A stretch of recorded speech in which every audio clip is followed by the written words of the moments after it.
네, 김대훈의 뉴스토크 김대훈 기자입니다. 오늘 초대된 손님 전북 군산 출생이시고요. 전북대 경영학과를 졸업하시고 한병도 의원 보좌관으로 정치에 입문하셨고요. 청와대 대통령 비서실 행정관, 전해철 의원 보좌관, 이재정 경기도교육감 정책비서관을 지내시고 21대 국회의원 당선되셨습니다. 민주당 대선경선기획단 위원으로 활동하고 계시는 초선 같지 않은 초선 신영대 국회의원을 모시고 이야기를 나누겠습니다. 안녕하세요. 반갑습니다. 신영대입니다. 자, 근황 토크부터 그냥 간단하게 하시면 지금 여의도에서 오시는 길일 텐데요. 서울 집은 뭐 어느 쪽이시죠? 그 양천구 쪽에 뭐 오피스텔 작은 거 얻어서 혼자 살고 있습니다. 서울에 또 집 한 채는 또 가질 만한 여력이 있으실 텐데 어떻습니까?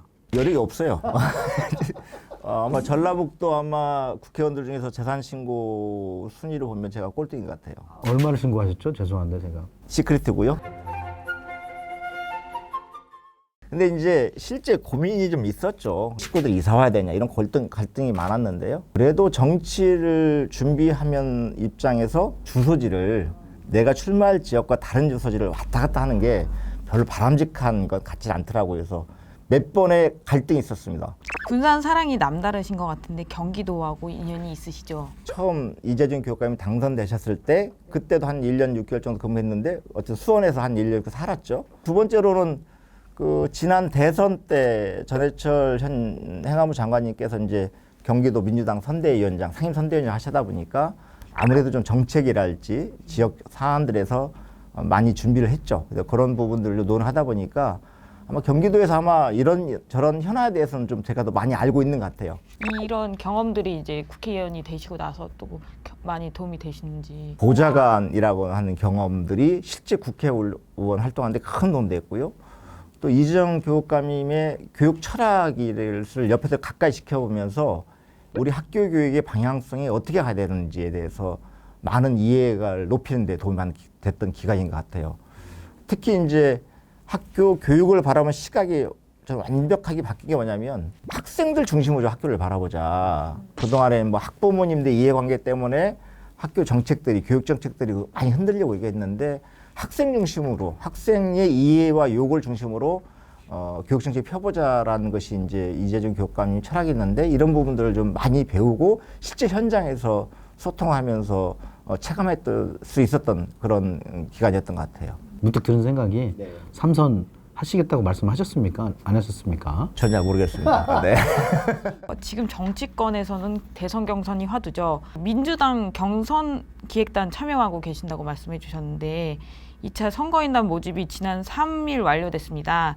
그 2차 규모가 어느 정도인지 그리고 3차 선거인단 모집은 언제 시작하고 또 어느 정도 오실 거라고 생각하시는지 여쭤보겠습니다. 1차, 2차 해갖고요. 아마 186만 명 정도가 참여를 하셨고요. 지금 3차 모집을 계획하고 있어요. 아마 최종적으로 선관위 의결이 필요한 사항이라서 뭐 제가 무조건 한다라고 말씀드릴 수는 없겠지만 아마 3차 모집은 거의 할 것 같고요. 그렇게 되면 19대 대선 때 214만 명 정도가 이제 선거인단 참여하셨는데 이번에는 그 숫자를 넘어설 것 같아서 아마 역대 최대의 아마 선거인단 모집이 되지 않을까 기대하고 있습니다.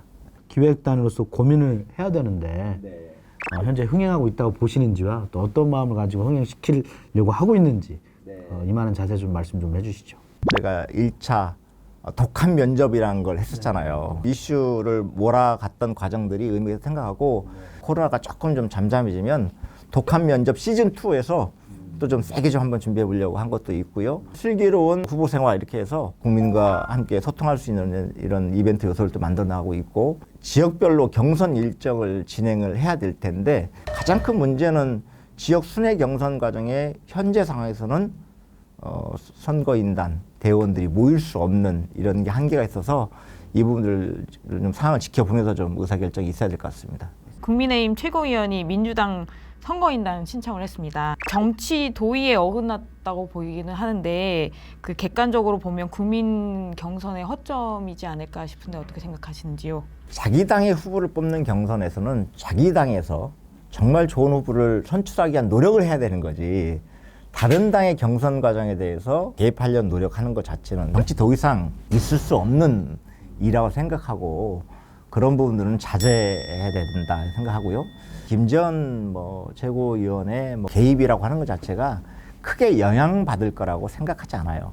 선거인단이 19대 대선 때 214만 명이 참여를 했고 이번에는 뭐 어쨌든 그 이상의 선거에 참여할 텐데 그분들의 어떤 발언으로 인해서 제 선거 결과가 경선 결과가 바뀌거나 이러지는 않을 거라고 생각합니다. 국민의힘 얘기를 말씀하셨으니까 범야권에서 지금 또 가장 두드러지는 후보 얘기를 안 할 수가 없고 할 수밖에 없는 건데 윤석열 전 검찰총장과 그리고 지금 최재형 전 감사원장이 지금 국민의힘 대통령 후보로 좀 뛰고 있는데 그걸 보시는 마음은 솔직히 어떤지. 한 분은 검찰총장을 하셨던 분이고 한 분은 감사원장을 하셨던 분이잖아요. 자기 조직을 이용해서 이미지를 만들고 정부에 각을 세우고 이걸 통해서 대선으로 출마하는 거가 과정이잖아요. 현재 보면 두 사정기관은 매우 중립적인 역할을 하라고 부여된 헌법상의 기관인데 그 기관의 기관장이었던 사람이 바로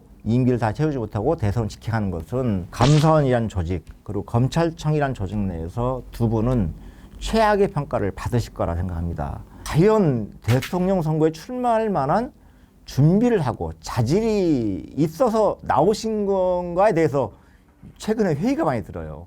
그것도 검찰총장도 하셨고 감사원장도 하셨기 때문에 그것도 어느 정도는 국가 비전에 대해서 대한민국의 미래에 대해서 준비가 돼 있을 것이다 라고 생각했는데 집은 생필품이니까 세금을 받으면 안 된다랄지 국민의 삶을 국가가 책임질 수 없다. 좀 매우 위험한 생각인 것 같아요.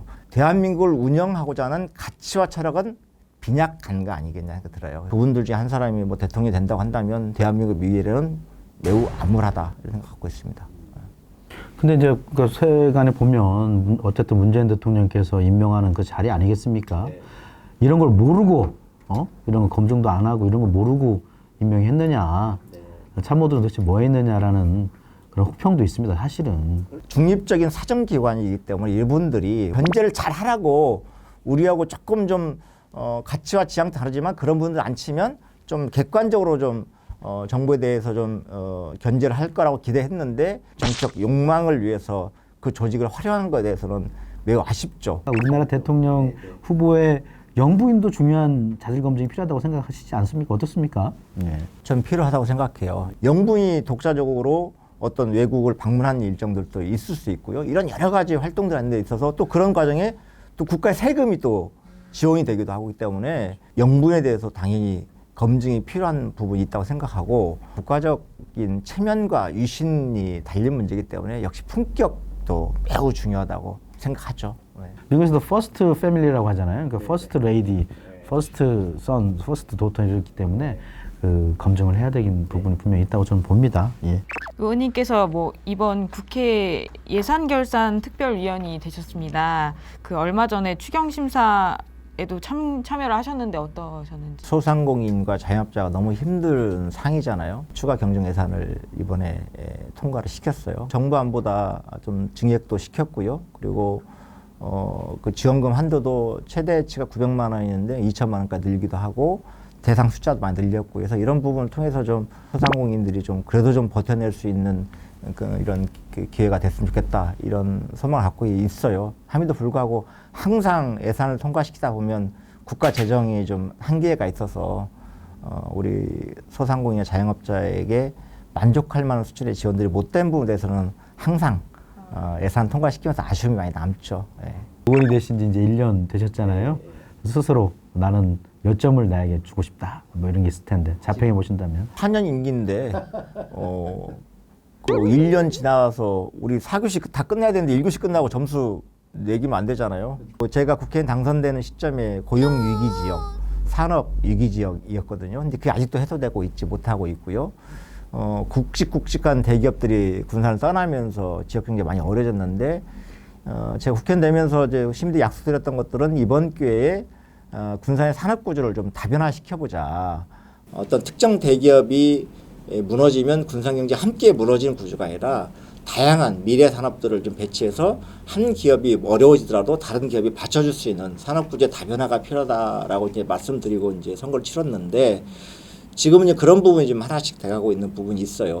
군산을 좀 탄소 중립 국가로 가는 과정에 있어서 그런 그린 뉴딜의 중심으로 만드는 노력도 현재 하고 있어서 이런 산업구조를 잘 재편하는 준비를 하고 있고요. 그런 것들이 실제 군산 시민들에게 피부에 와닿는 성과로 만드는 과제가 현재 저한테 남아있는 것 같아요. 그런 부분 조금 좀 아쉬움이 많이 남죠. 네. 대한민국 국민들에게 꼭 하고 싶은 말씀이 있으시다면 물론 군산 분들 포함해서 그리고 또 청소년들에게 하고 싶은 말씀 있으면 한번 말씀 좀 전해주시죠. 지금 코로나 때 너무 어려우셔서 어떤 말씀을 드려도 위로가 잘 되지 않을 것 같아요. 하지만 이게 정부도 많이 노력하고 있고 국회도 많이 노력하고 있어요. 그래서 빠른 시간 내에 코로나 극복돼서 우리 자영업자, 소상공인들, 우리 국민들이 좀 환하게 웃을 수 있는 그런 시간들이 빨리 왔으면 좋겠다는 기대를 갖고 있고요. 저는 청소년들에게는 이 말씀 꼭 해요. 할 때 하고 싶은 걸 한번 해봐라. 하고 싶은 걸 하다 보면 내가 정말 재미있게 하는 일들을 열심히 할 때 돈도 벌더라. 청소년 여러분, 하고 싶은 일 열심히 찾아보세요. 감사합니다. 바쁘신 와중에도 이렇게 어려운 걸음을 해주신 우리 신영대 의원님 감사드리고요. 김대훈의 뉴스토크는 또 다음에도 여러분 찾아뵙도록 하겠습니다. 다시 한번 감사드리고요. 경기신문은 신영대 의원님을 응원하겠습니다. 감사합니다. 안녕히 계십시오. 다음에 또 뵙겠습니다.